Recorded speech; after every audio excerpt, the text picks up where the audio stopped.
Hello and welcome to Castle of Horror, the show dedicated to horror, movies, and awesomeness. This week, we have a look at the 2023 film Dear David. This is episode 417. Bear in mind, if you haven't seen today's movie, it's brand new. It's brand new. We're going to be discussing it from the perspective of horror fans who have seen it. So, warning, spoilers ahead. From Denver, Colorado, I'm your host, Jason Henderson, publisher at Castle Bridge Media, home of the Castle of Horror anthology. With me from Austin is Tony Salvaggio, lead singer and bassist of the band Deserts of Mars, and lead guitarist of the band Rise from Fire. Say hello, Tony. Howdy. Howdy. Also in Austin, Mr. Drew Edwards is the writer-creator of the long-running underground comic Halloween Man, which is having its time of the year right now, which you can find at Global Comics. He is a Best Writer Ringo nominee, Austin Chronicle Best of Austin Award winner, and a member of the PEN America Fellowship. Say hello, Drew. A good mischief night to one and all. A good mischievous night? Mischief night. It is Mischief mischief night. Oh yeah, because or Devil's Night, if you. So is it like Loki's night? I mean, in theory, I guess, but I don't think that the mischief night name has anything to do with Loki. But I could be wrong about that. That's pretty great. Yeah, the Hallowtide officially starts tonight, and it is mischief night. Very cool. Yeah, because we are, in fact, recording on October 30th, Halloween Eve. And finally, also in Denver, color commentary from Julia Guzman of Guzman Immigration of Denver. Say hello.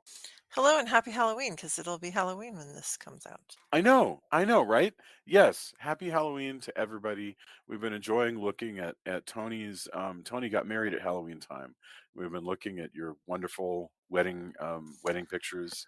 Happy anniversary, and yeah, they look great. Just beautiful pictures. It was really a joyous time. Okay. Dear David is a 2023 American supernatural horror film directed by John McPhail, based on Adam Ellis's Twitter thread of the same name. Or that's the best way to put it. It was a Twitter thread that followed the theme Dear David, and I remember Julia being all about this when this happened. It stars Augustus Prew as Ellis and Andrea Bang, Renee Escobar Jr., Cameron Nicoli, and Justin Long in supporting roles. The film is the third co-production between BuzzFeed Studios and Lionsgate, and it follows Ellis, who works for BuzzFeed and is haunted by the spirit of a boy at the mercy of demons after retaliating against internet trolls. The film was released simultaneously to streaming and digital formats on October 13th, 2023 by Lionsgate. And so it's brand new. This is a great opportunity for us to talk about a movie that just came out. And full disclosure, I interviewed the director of this film a couple of weeks ago for the Castle Talk segment. So we're giving this movie full treatment. So this week we're coming around to Drew, Julia, Tony, and then I'll go. So Drew, you get to be first. Let's get some opening thoughts, and you can sort of set the stage, and then we'll figure out, and then I'll go and get us going. So Drew, go first. So the movie itself didn't speak to me very deeply. Like it didn't resonate very well with me. That being said, my wife Jamie, who watched it with me, did like it. So I guess we could say the Chateau de Bar Edwards was 50% on it. But what did speak to me, and what I did find interesting, is this sort of emerging or present genre that we're starting to see. Like it starts out as what they call creepypasta on the internet. But now we're starting to see more and more movies sort of do this sort of urban technological based folk horror in a way, and I find that aspect of this movie really interesting, especially the evolution of it, starting out as a Twitter thread, which is effectively a ghost. It makes itself a ghost story told over the internet, and that part of this is really intriguing to me. Like I love folklore. I love the evolution of folklore. I love ghost stories, and this sort of the way traditions evolve and change is really fascinating to me, especially this time of year when we're talking about Halloween, which of course harkens back to all these things. And you know so like, while I did not enjoy the movie itself that much, I definitely enjoyed a lot of the ideas surrounding the movie. And I hope that I'm very much looking forward to the discussion, because I think that there's a lot of interesting stuff to discuss here. Excellent. Julia, for your opening thoughts, tell us what you thought, but also it'd be real useful if you told us what was Dear David, and a little bit of your experience with this Well, Twitter I thread. mean, there's no way I can talk about this without doing that. Yeah. I was fully obsessed with this story back in 2017 and 2018. What happened was Adam Ellis, who was basically a I think he calls himself an illustrator, not a cartoonist, but an illustrator that worked for BuzzFeed. He posts on August 7th, 2017. So my apartment's currently being haunted by the ghost of a dead child, and he's trying to kill me. The first time I saw him, I was experiencing sleep paralysis and saw a child sitting in the green rocking chair at the foot of my bed. He had a huge misshapen head and was dented on one side. I did my best to draw it, and he draws this guy. And then he proceeds to say some more stuff on that day. And then, like, over sometimes it would be like, the next day, sometimes it would be a couple weeks later, sometimes he wouldn't post for like a month. He would just say, okay, this is the thing that happened. And here's a video, and here's some pictures. Here's a picture of my cats. They do this every night at midnight. They just stare at the door. Here's the video of like you can hear some weird sounds. But none of it is big enough or consistent enough or anything to seem like he's making it up. It feels like fully authentic, because it's just random little posts, and he wouldn't like I say, I was obsessed. I was checking every day. I'm like, is there an update? Is there an update? Is there an update? Nothing for like a month. And then he'd be like, okay, so I haven't posted in a while. Here's what's going on. And then he posts some more pictures and videos. And it was like I was living for the updates. And I wasn't even on Twitter. I actually got on Twitter to follow this because I had seen it somewhere else.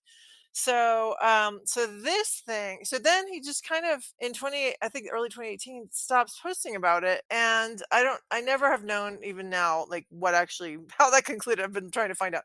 So the movie really has very little to do with what happened, except for the tweets. The tweets are basically the same as what he said. Like the tweets that are in the movie are pretty close to what was in there. But all the rest of the stuff in the movie, they added this whole backstory about this kid and some murders and some other things. All of that is movie. It's just made up for the movie. It's not part of this. So Hmm. so it's interesting that they chose to do that. I personally would have liked to have seen instead a different story that, like, online sleuths were theorizing about who David might have been, and it was not anything to do with. So basically, they said they were inspired by this story, and they used the guy's name and BuzzFeed and everything, but they added all this other stuff to it, which is fine. I think the actual story of Adam Ellis's tweets is actually creepier and scarier. But it makes sense that you couldn't really make a whole movie with just this. Hmm. So they had to do something. As far as the movie goes, I did find it entertaining. I liked the performance of Augustus Prew as Adam Ellis. I thought the end thing with the video game was creative. Where he's suddenly being kind of possessed. That's, again, nothing to do with the Twitter thing. But so I liked some parts of it, but I also was just really excited that this was being used in this way. Thank you very much. And I know that was a lot for an opening thought, but I really, really appreciate and got a lot out of the sort of the history lesson of where the hell this movie came from. And Hmm. especially since it's coming, a number of years after the initial hubbub. Yeah. So it's really interesting because I didn't remember it. When I said, Hmm. "Hey, we're doing this thing," you were like, "You mean like the Twitter thread?" Well, And then he goes. You said, "Oh, I'm interviewing the director of this movie called Dear David." I'm like, "Oh, is right. that based on the Twitter?" I was like freaking out. Yeah. So I was very excited to watch it. Yeah, yeah, yeah. Okay, so Tony, building on all that. So what are your thoughts here? Yeah, I was surprised because I slightly remembered it being a thing, but I wasn't. I guess I don't know how I missed it. It's usually the kind of thing I'd at least look over from time to time.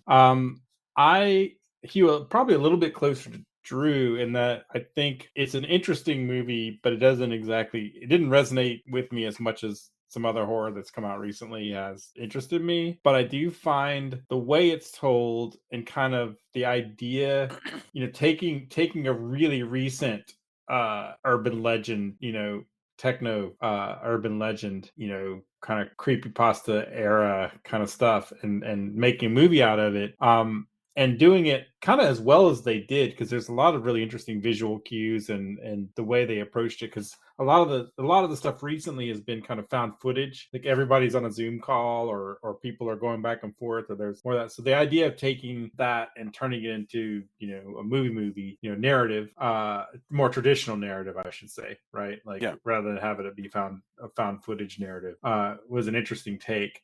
I agree that it's also, these are our new urban legends, but they come from, I love watching the trend of, hey, there's, going back to, there's things that when you talk in a mirror, and then there's, oh, the VHS era is out, let's talk about an urban legend that is but The Ring, where it's a VHS tape, and then Yeah. how that spreads, whether it's online video game or chat room or whatever, where we're at. This comes from the Twitter thread. So adapting that's kind of interesting. I think in some ways that's more interesting than kind of what I watched, but it's a really tight. I mean, if you like that, it's also interesting. It's also interesting to adapt it so closely to kind of him working at BuzzFeed, because like all these kind of clickbait kind of thing, where will we be? Will that be something we have to explain at a later time? Oh, he works for BuzzFeed. Oh That yeah. was this cultural thing in this era, and and I think Justin Long does a great job of being that horrible boss. Wasn't he wonderful? I mean, think Like, about the fact that BuzzFeed is a producer of this film, and that they would let Justin Long be such a maybe a douchebag with a heart of gold, but Yeah, yeah, still a he's just trying douchebag. yeah. to be nice. He is He's trying trying to to. be. He's also he's that manager. If you ever Yeah. if you worked at a tech company, if you worked at a media company, he plays that really well. So the idea, you've that's the flip side of these kind of techno horror pieces, is there's a context that is ingrained in them that may or may not be as relevant, especially when we've seen so many media companies crater. Yeah. And for better word, whether you like BuzzFeed or not, there's a certain kind of to how what journalism is now, and Hmm. even the way Google works has gone towards this. You're more often to find top 10 blah blah blahs of blah blah blah. Like, even our searches have affected, so that there's a strange mix of technology as the core of this piece Yes. that is also kind of fascinating. Yeah. Uh, so let's get into it. Because my opening thoughts would only just trace through everything that you guys have said. So first of all, as we said, this film stars Augustus Prue as a guy who works for BuzzFeed, and internet based urban folklore. Is that the I don't know what else to call this genre, but it's enough of a genre that people have been writing articles about it.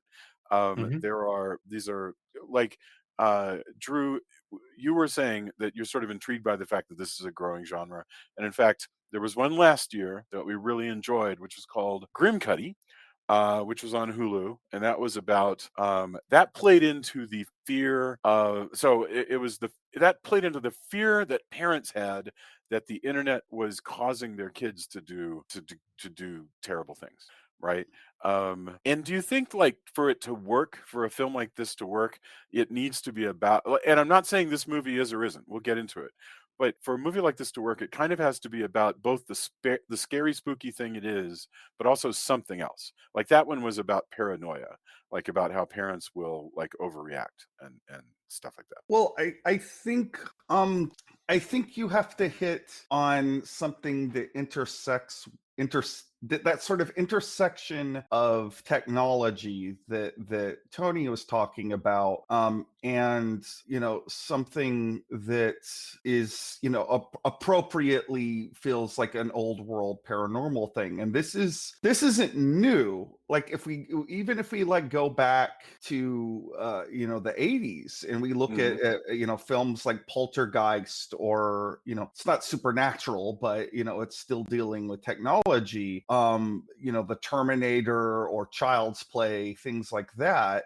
Or Halloween 3, Or which is about Halloween 3. commercialism, right? Yeah. And yeah. And I think that for what one of these movies are trying to do now, it can't just be about, oh, the internet is this big thing. Like as you said, there has to be something else in there, be it our fear of the technology itself, or the social anxieties that the technology might create. Like even this movie, you can get into whether or not it was successful about that, but this movie was trying to make a statement about how the internet has allowed us to be our worst selves, Mm. and maybe that creates monsters of a Mm. sort, in this case a literal monster. But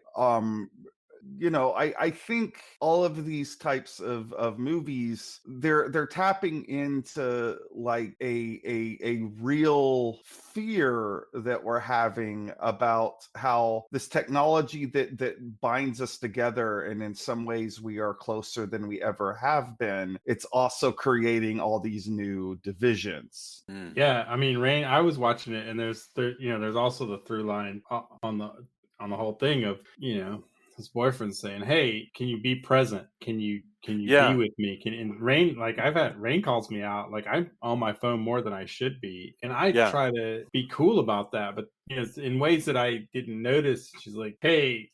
She's asking me, "Hey, can you be more present here?" Like, so that Yeah. really struck a chord, and I think a lot of people have that. Or there's friends of mine where I would go hang out with them, and they're mostly on their phone, and it's even different. Like, actually, she was kind of like, "Well, how does that feel?" I'm like, "Oh, you're right." It's I really go hang hard. out with them, and then like they're on their phone the whole time I'm hanging out, and just like, why did I? Yeah. What? Like, why are we actually hanging out? I don't know. And so there's a lot of that. That's also part of the horror. Like, did you and somehow are we feeding this monster? This monster that's coming through the internet, are we how much are we feeding it ourselves? How much do we play into the creation of that monster? Yeah. I think is that was actually, there's some really good stuff in there. It's funny, the lesson of this one, jumping, yeah, as we just talk about what the themes are of this movie. They try to, so the clear themes, at the beginning are, this guy has some wonderful people in his life. He's a gay writer in New York, young. He's at a really really popular place to work. He has a very handsome boyfriend. He has a really fun, sassy straight friend, which is the first time I've seen that in a movie, where because the sassy gay friend is a character we lived with all through the 90s. And now that you have this straight friend who's around to make jokes and then disappear. All of that is wonderful. I mean, I love all of that. The theme seems to be that he doesn't what you called presentness. He doesn't recognize that they are his strength until the end. And I have to say, by the way, it's not completely clear to me that that's going to be the lesson of the movie until the end. He beats the demon by saying, "I realize that I'm not alone." That's great. I love it. But I did not draw those conclusions through the whole film, that was what it was going to be. That he was going to recognize that he wasn't alone. But Well, and I mean, in I the suppose it's there. movie, weirdly, so the movie, yeah, the movie is just, I've been really interested listening to you guys talk about this, because I've been thinking about it as a weird adaptation of the Twitter feed. But when you're saying, well, the movie has its own themes that have nothing to do with this, I'm like, oh yeah, of course. So in the movie, the ghost kid is changing all the texts and stuff that he's sending. So it's like not even just Right.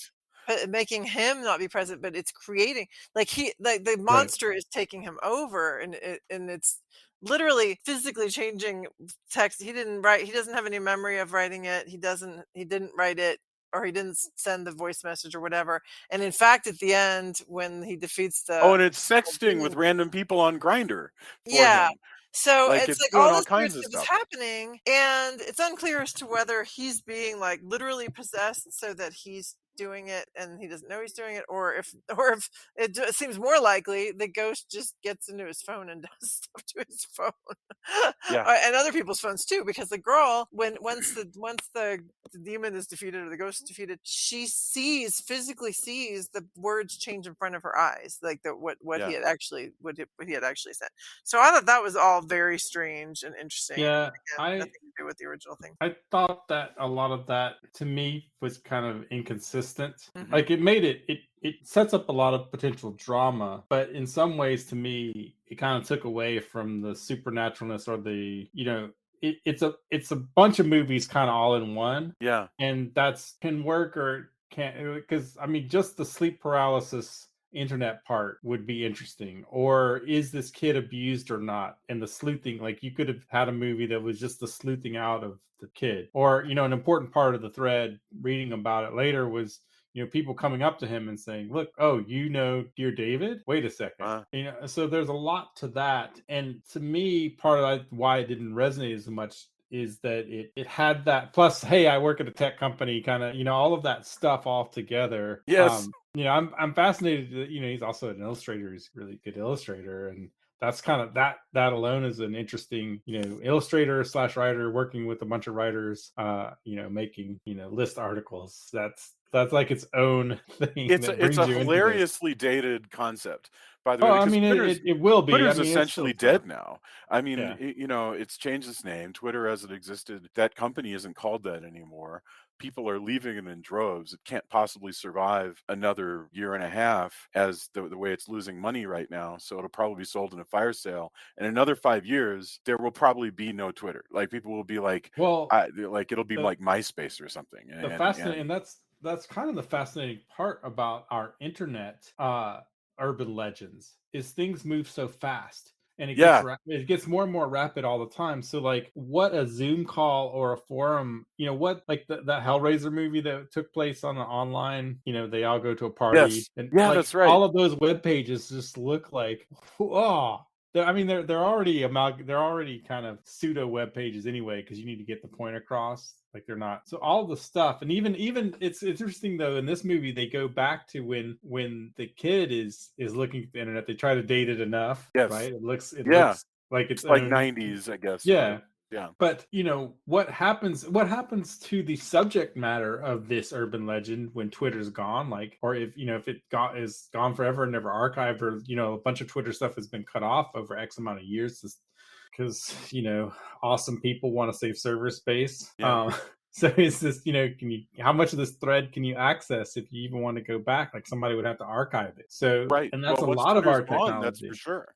I mean, like, Yeah. right now, it's probably still there, but I mean, once Twitter's gone, Well, maybe it'll be another purge archived. of, what, this was 2017, 2018, another purge of like if somebody decides like, hey, I need to save even more money, so I'm cutting anything older Yeah, than prior to 5 years. 2020. Yeah, Yeah. I'm cutting, that kind of stuff. So like the rapid iteration of these things as they ramp up is, they come and go so quickly as well, Absolutely. is an interesting factor in, how does, will a movie, like, will this movie hold up? And I mean, it doesn't have to, but like, when you revisit it, how will it feel? Yeah. And perhaps it would, because there's still, tons of dated stuff. Like I watched tons of B movie stuff where we didn't know what was on the moon, and there's wildly different impressions of what the moon is like, right? Well, me personally, I like things to be dated. I want things to be more dated. But it is Mhm. still it's still worth noting how little of what they're going through will be relevant to us, But to your in a point, number of years. Jason, that does make this an excellent snapshot of Yes. a Yes, point in exactly. time. Oh, Uh-huh. yeah. Almost already gone. I mean, the BuzzFeed dominance, and BuzzFeed's great, but the BuzzFeed dominance and the Twitter, how everybody who was a journalist was on Twitter, that was so true as recently as a year ago. and then it's all falling apart. Like you can see it falling apart. I want to ask I want to steer us back towards the plot real quick. Can somebody summarize for me? I mean, the movie is a mystery, and he's investigating, and he's finding people who then kill themselves before he can learn more. Blah blah blah blah blah. Can somebody summarize for me what is going on with with the ghost slash demon? Is it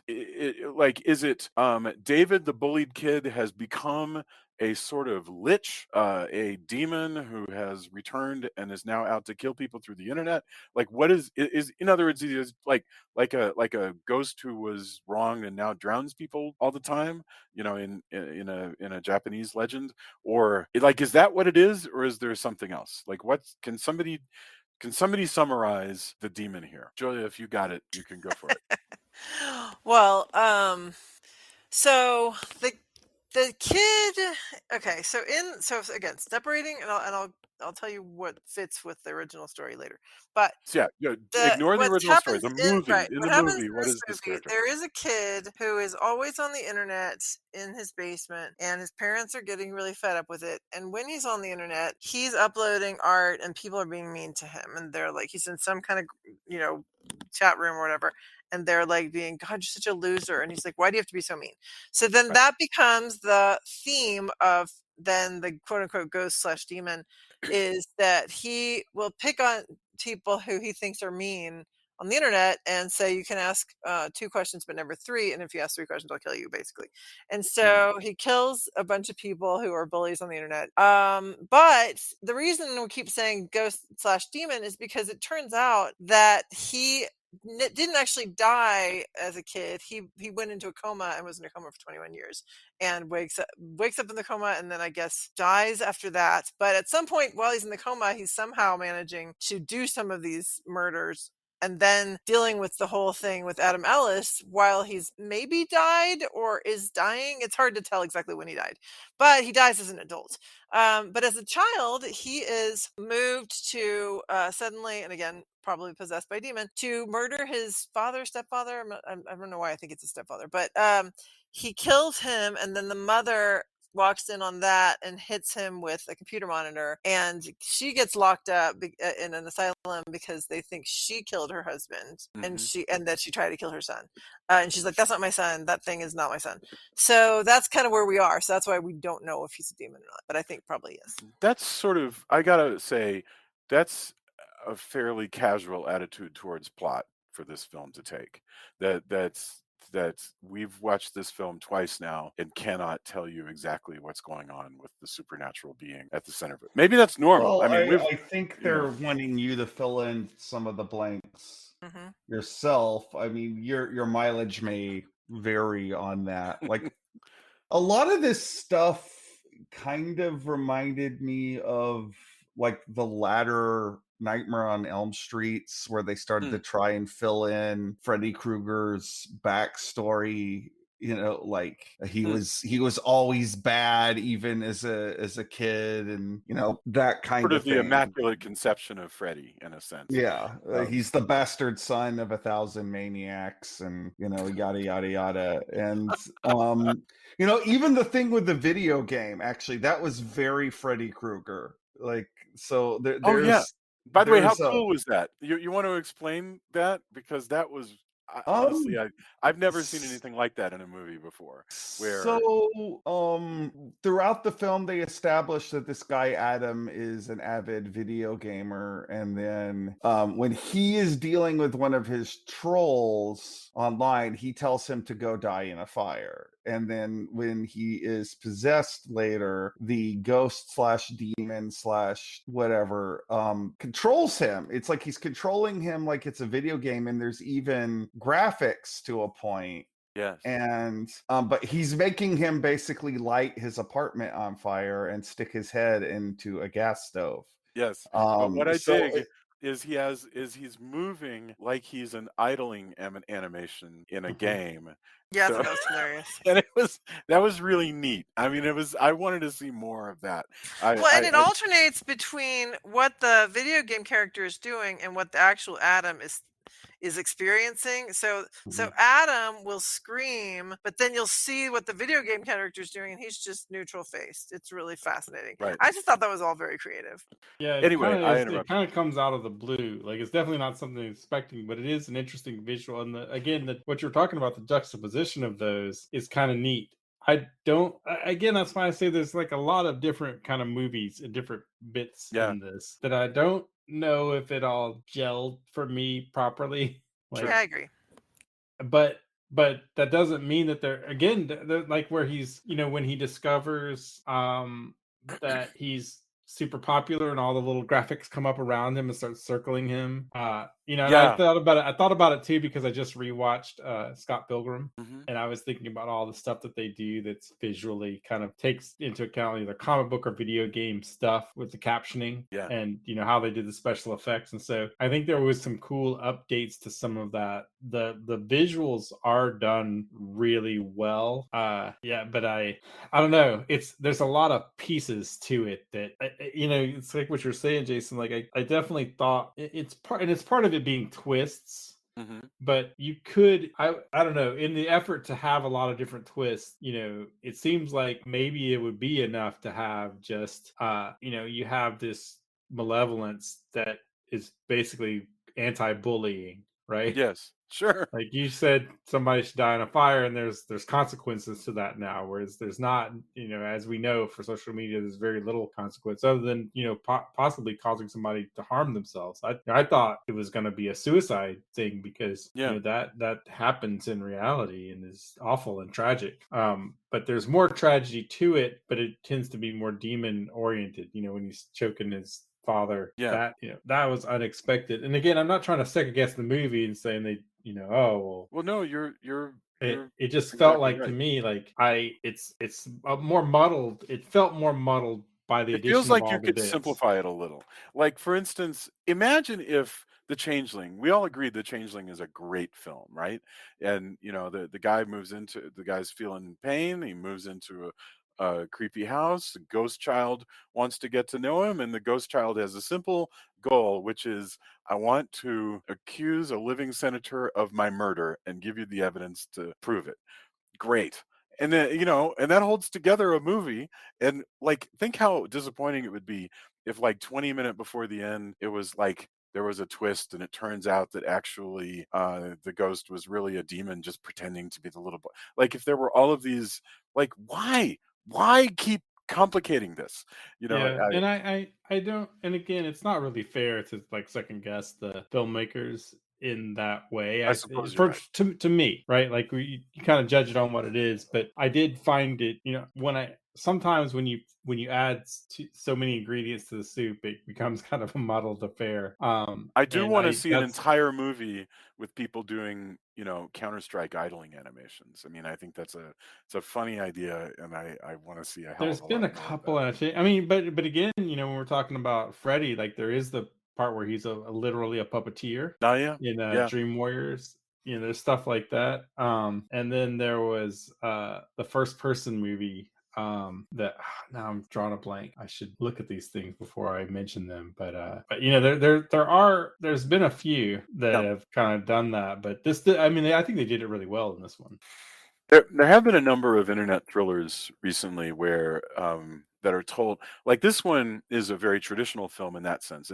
It's heavily concerned with the internet, but there have been movies recently that are told entirely through Zoom screens, which Right. is a kind of a cousin of the found footage genre, Sure. except for that it doesn't pretend that this is footage that's lost. This is just told through, you are a person who can see screens and you're seeing a Right. movie here, and it's stitched together, and no scene will happen unless there happens to be a camera in the room that's already broadcasting it.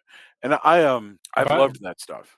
By the way, Hardcore Henry is the name of the first person, the Oh, FPS cool. movie, which was it's a pretty crazy movie, but they did some really interesting things. And there is actually one scene in that movie that's kind of acting just like, wow, that was really impressive.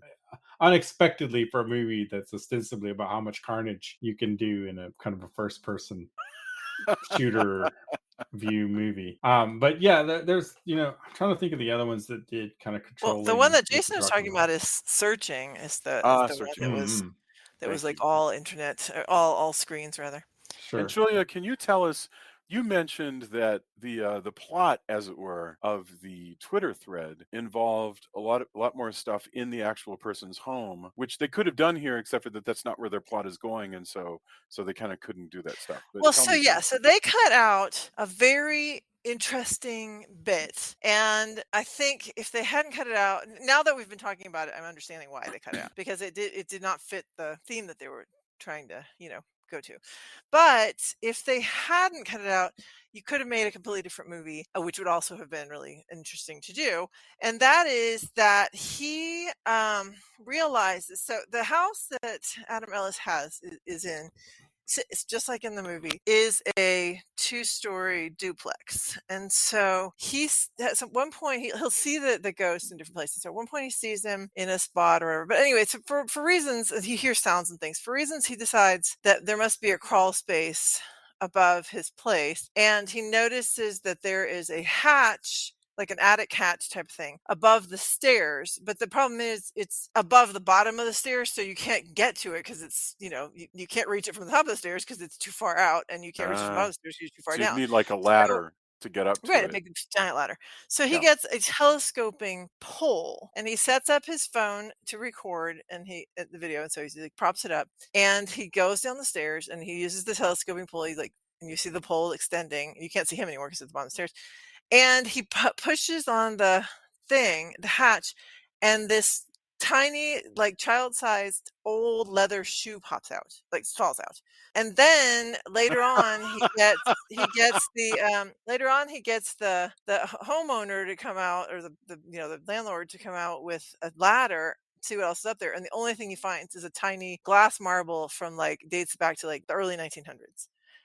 And so those two things make the whole internet decide that this is clearly the ghost of some kid from the turn of the century, 1900, and they start researching kids that died at that point, and they decide on this one kid.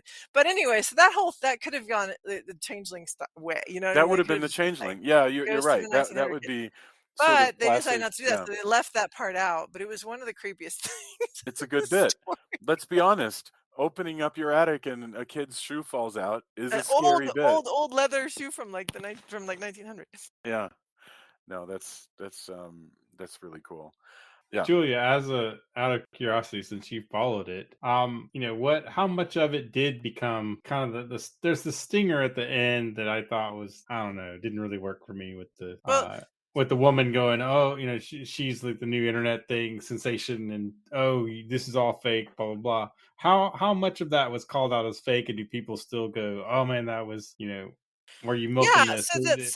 so basically, right. The internet is completely torn between me, who totally believes every bit of this is true, Sure. Yeah. and all the rest of the people who aren't like me and who are like, oh my god, this is such bullshit. It's not even. But he's like, Adam's just, he hasn't done. I mean, if he was looking for publicity, he would be doing interviews and all kinds of things. I could not find a single interview with him Right. about this movie coming out. He's like, the one interview I saw, he's like, I just needed to tell what was going on because it was driving me crazy. It's my story. It's what happened. Hmm. Because if I was making it up, I wouldn't have waited a month to update just a little tiny. Exactly. So that's the Right. thing. So there are people out there who are just like, this is stupid. But the thing is, there was never really a satisfying conclusion, and so that's why, again, it seems real. Because if it was Well, made up, you would do something, build up to I something. It was just mean, kind of stop posting about it. do we need to do a bullshit or true on this? Yeah, no, I don't. that's a good one. Sure. Go ahead. Go ahead. Yeah, I don't remember for what the that means. for the but, original Dear David story, for me, true. Okay. I mean, I have a friend who has had.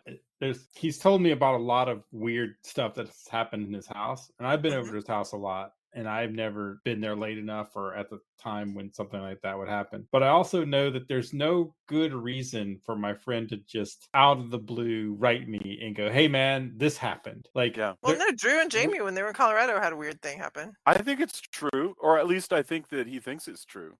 I don't think Okay. he's faking it.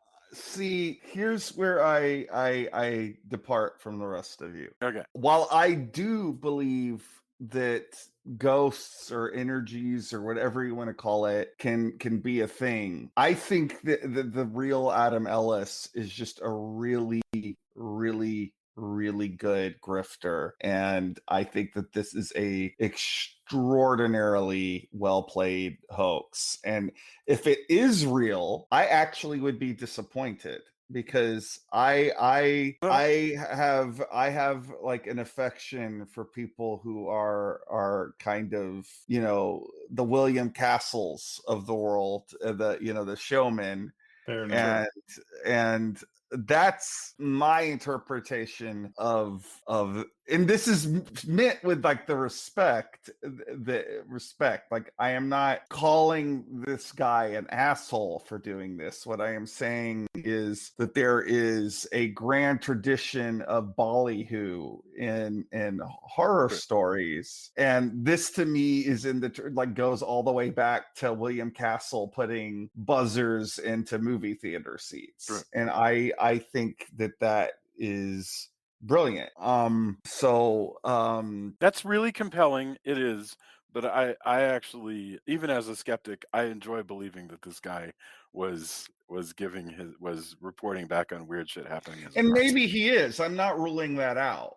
Oh yeah, But for sure. that Yeah. is you know, my interpretation leans towards, you know, that this is a extraordinarily well played ballyhoo. Like, I you know, and you know, who knows though, like, Oh, you know, absolutely. Yeah.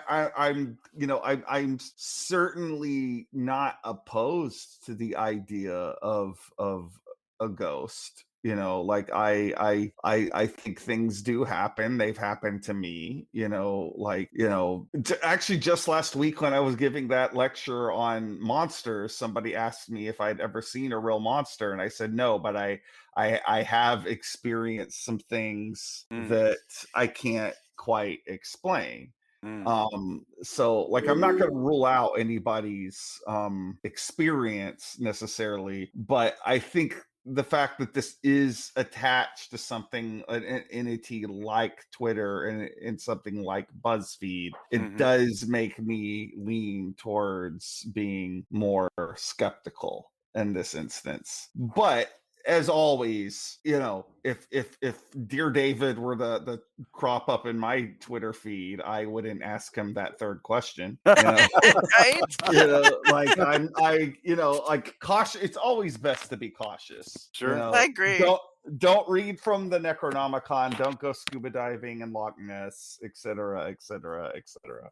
Well, and I Oh, love yeah. that the friend is like, "Do you want me to bring over?" I should have brought my Ouija board. He goes, "No, I'm not going to invite even more supernatural activity into my house." I was like, "Amen."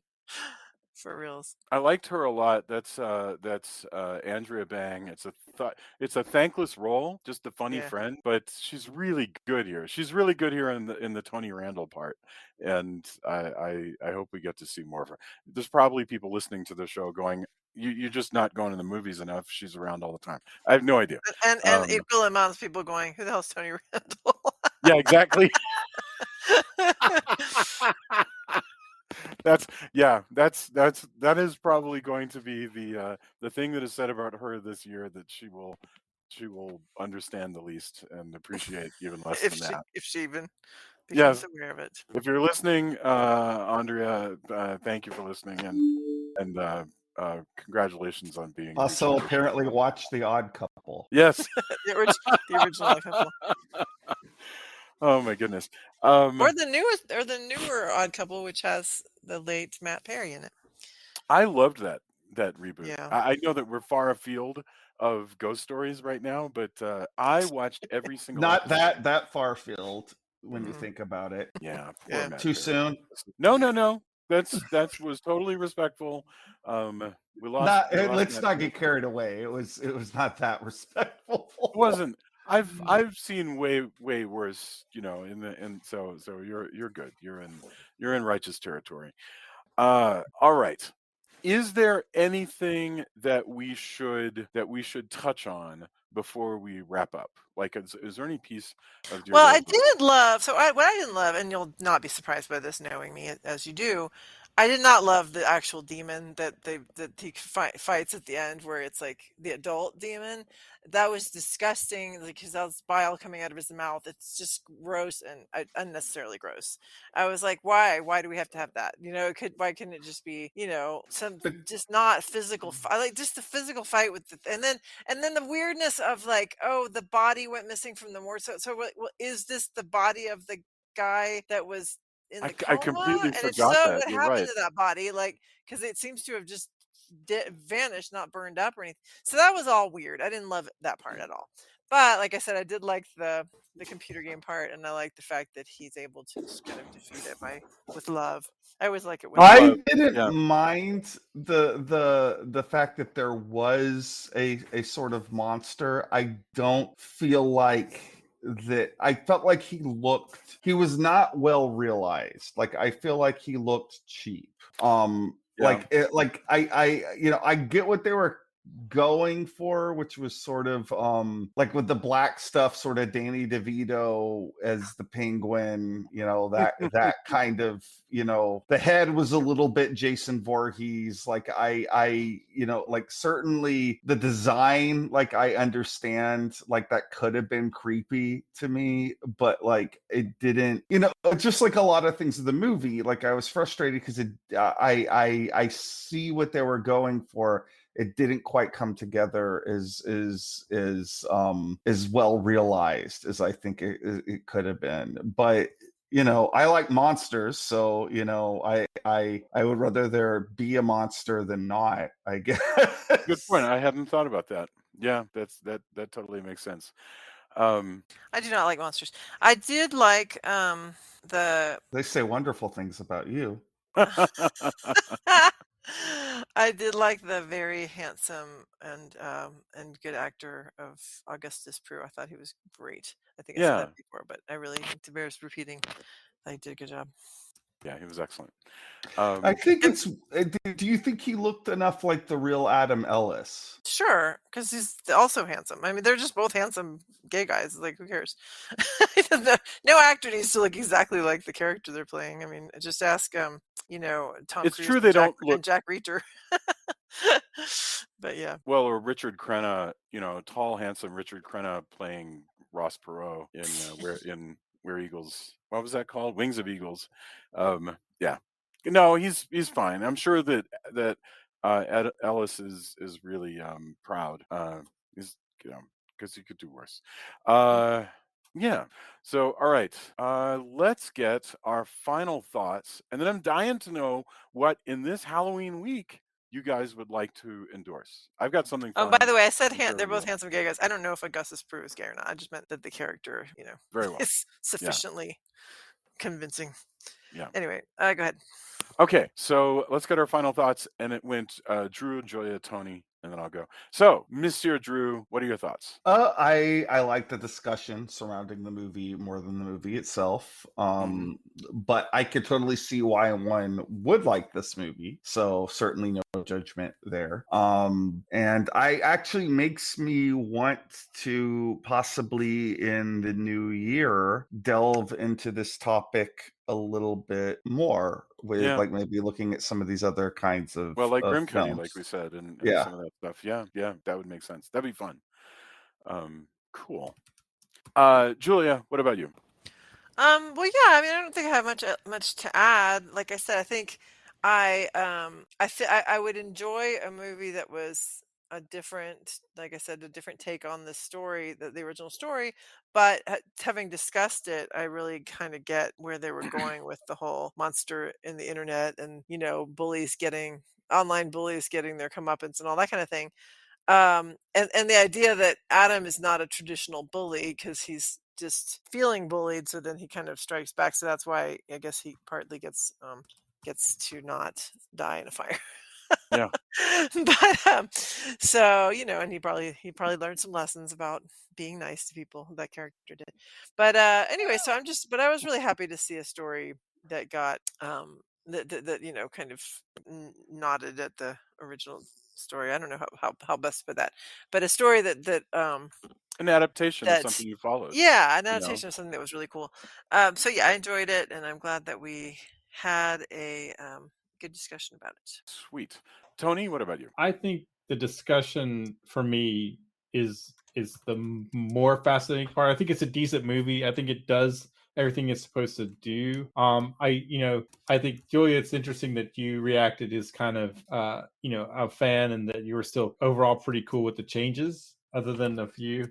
I kind of still feel like the ending, kind of the realization of was it real or not, and then the extra YouTuber kind of or Twitch streamer kind of part was, I don't know if we really needed that or not. I mean, who am I? I'm not the filmmaker, so maybe who cares, right? but I that definitely kind of felt it didn't resonate. Definitely didn't resonate with me as much. I Like, I think it's think we fair could to have say ended it it. feels kind of tacked on, right? Yeah, it's like I think we got that, most of the stuff out of it. But I do think it has a lot of really fascinating bits, and I think as an entry into techno horror, it's cool that they took this, in real life. And again, it's a weird thing too, because it's weird to take it from was that real or not, and then take that into the movie realm and still Mhm. base it. So that there's a lot of stuff going on that is actually really interesting.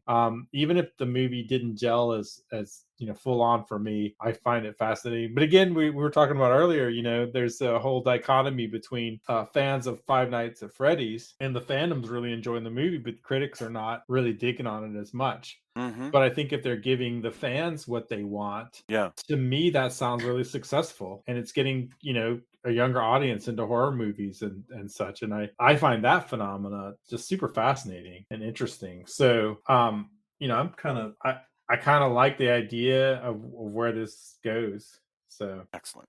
Thank you very much.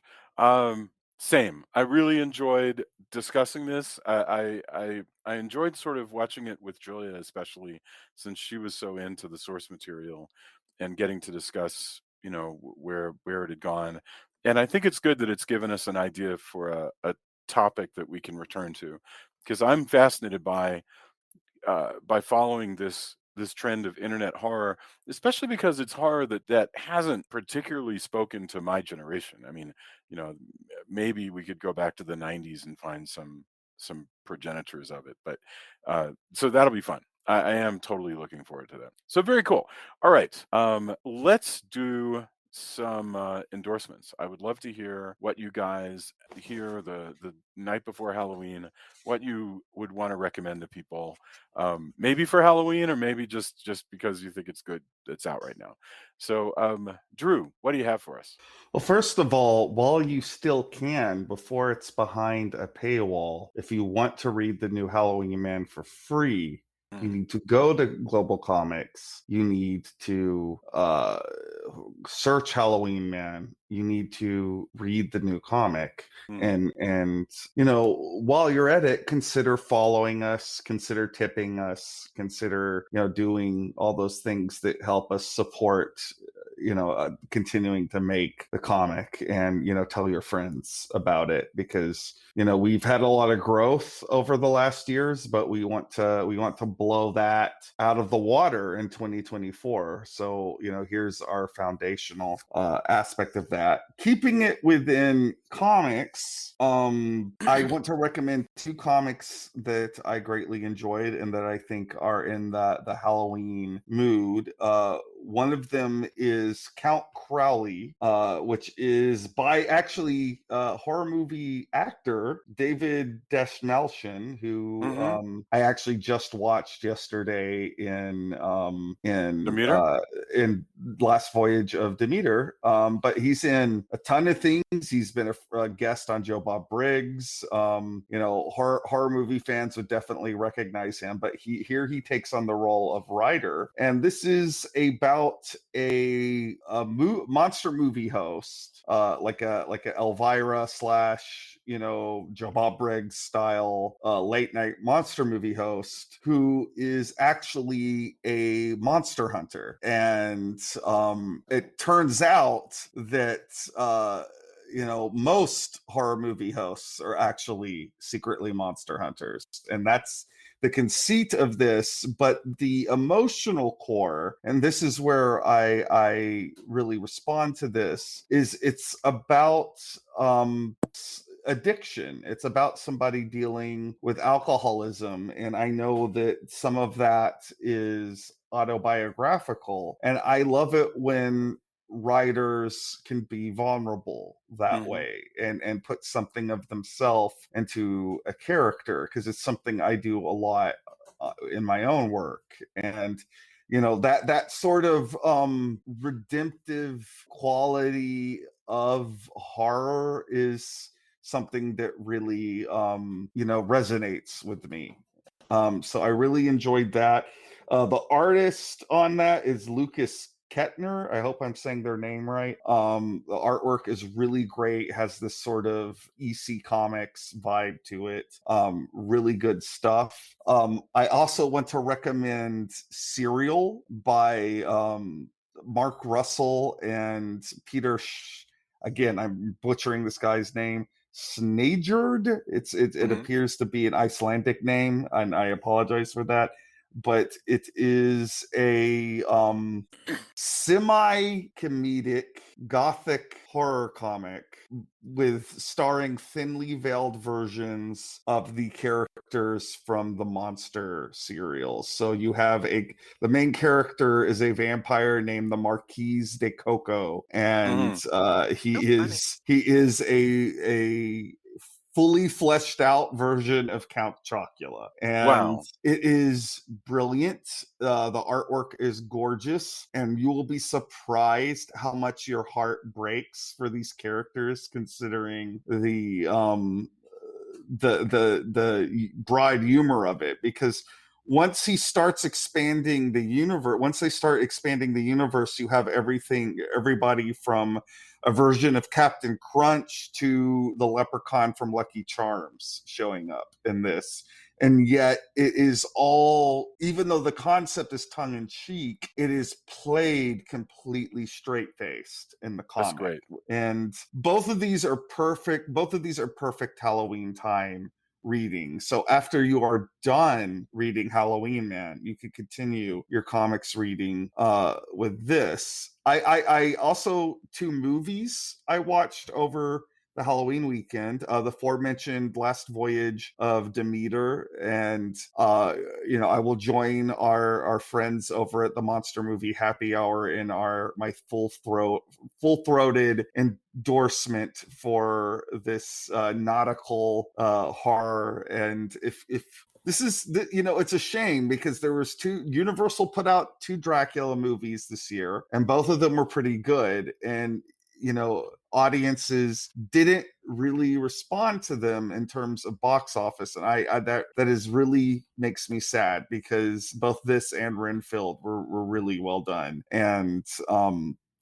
I on the continuing Halloween horror thing, I also greatly enjoyed The Blackening, which I know Julia wanted to watch for the podcast. I finally got around to watching it, and it is a horror comedy that does a really good job of being both funny and scary, and also still being a very traditional slasher at its heart. So there's good vampire movies and good slasher movies. I think horror actually in general has been pretty good the last few years. So I think but these are 2 recent horror movies that you can maybe watch tomorrow while preparing for Halloween. Excellent. All of that was excellent.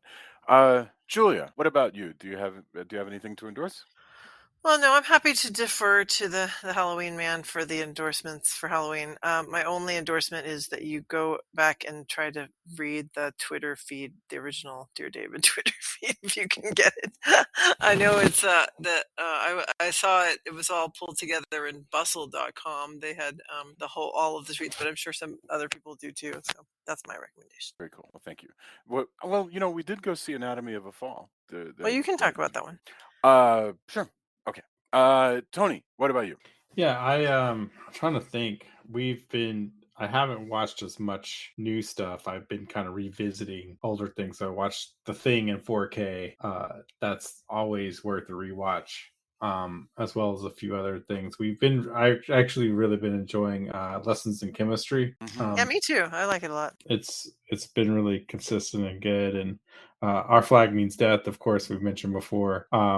But, you know, a lot of it's us just kind of catching up on things. I watched a lot of just older horror. You know, like I went back to my kick of like, hey, Amazon, you know, show me schlocky movies. You know, I look in the recommendations for movies that I find kind of schlocky and still fun. So I've been going back through that kind of late night. So you know, I don't have, and of course, When Evil Lurks, I'm going to still recommend that because boy, you know, it's hard. I've seen there's already, you know, as we move towards the internet, you know, there's already people going, well, you know, it's overhyped. I don't know. Luckily, I there's have been not not as encountered much. that, but I believe you. You know, it's the cycle. It can't Yeah. possibly be that good, and I'm here. For me, it is. Sorry, but it is. There's very few films I've seen recently that they're so intense throughout, and no, it's you know, in our interview we talked about like it's bleak without being nihilistic, I think, Mhm. which is hard to do and not just to be edgy. I mean, I don't know, probably if you're a parent, it's probably not for you. uh or depending on, you know, how you think about things like that, like I'm not an edgy person where I'm like, you just don't understand, I can't believe you won't watch this, right? I think everybody should watch what they want to, and you know, if it's not for you, then it's not for you. But it's really effective, and you know, the director and team are really good at what they do, and they're cool people, so I always like that as well. But you know, I'm looking forward to more. I'll probably watch a few more things. Maybe it'll be post Halloween, but you know, there's a bunch of stuff there's a lot of stuff out there that I just need to catch up on, and I haven't. No, understood. Yeah. Yeah, it's a good year for horror. It's you know, spooky season's full of good stuff, so Yeah. that's nice. I've been really struggling. I've been so busy. I've been struggling to keep up with spooky season, but we've seen some cool stuff. As Julia mentioned, as I mentioned, and so forth. We went to see Anatomy of a Fall, which is a new courtroom drama in the theaters about a woman who's accused of pushing her husband off a balcony, and he probably deserves it. And the question is like, did she in fact push him, or did he just deserve it? And she didn't. And it is in French and English and sometimes German, and it's really good. It's mostly in English, so I encourage you to go check that out. But also, Tombs of the Blind Dead from Armando de Osorio is just now out on a new Blu-ray that I got, and it has both the Spanish Tombs of the Blind Dead and the American version, which is actually not that easy to find anymore, called The Blind Dead. And I am so stoked about this. And there's a feature-length documentary about the Blind Dead, and Does it have the whole series or just the first film? just the first film, just both versions of the first film, the Spanish version and the American version, and actually also a thing called the hybrid version. I don't know what that is yet, so we will see. But this is new from Synapse, and it looks really beautiful. So I'm very excited about that. And that, like, literally new, like, came out like this week. So Yeah, um, Synapse. I think they've been doing a lot of stuff, and they've announced a lot of stuff. So that's another, you know, place to look at. they're amazing. Between Synapse and Vinegar Syndrome, they kind of got every Yeah, and every- TerraVision. I mean, I use a Diabolic DVD Mm. as an alternative to Amazon to just give a you know, the Best Buy is divesting themselves of